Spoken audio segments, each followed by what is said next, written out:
হাইকোর্টের রায়ে সরকারি প্রাথমিক বিদ্যালয়ের সহকারী শিক্ষক পদে নিয়োগ বাতিল হওয়া তৃতীয় ধাপের প্রার্থীরা রাজধানীর শাহবাগ অবরোধ করে আন্দোলন করছেন সুপারিশপ্রাপ্ত শিক্ষকরা।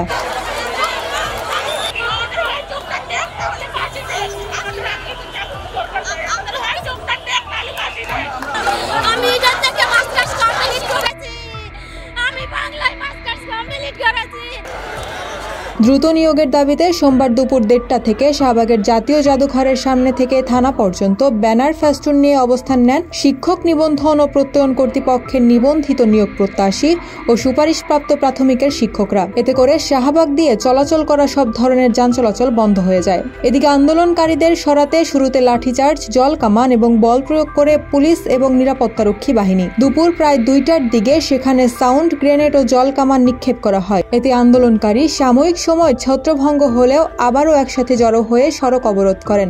এদিকে প্রায় 1 ঘন্টারও বেশি সময় ধরে লাঠিচার্জ, জল কামান এবং বল প্রয়োগ করেও আন্দোলনকারীদের দমাতে না পারায় সবশেষ বাধ্য হয়ে কাঁদানে গ্যাস নিক্ষেপ করে পুলিশ। দুপুর 2:58 দিকে পরপর বেশ কয়েক রাউন্ড কাঁদানে গ্যাস ছোড়া হয়, কিন্তু কাঁদানে গ্যাসের ধোঁয়া উপেক্ষা করেই রাস্তায় বসে থাকেন আন্দোলনকারীরা।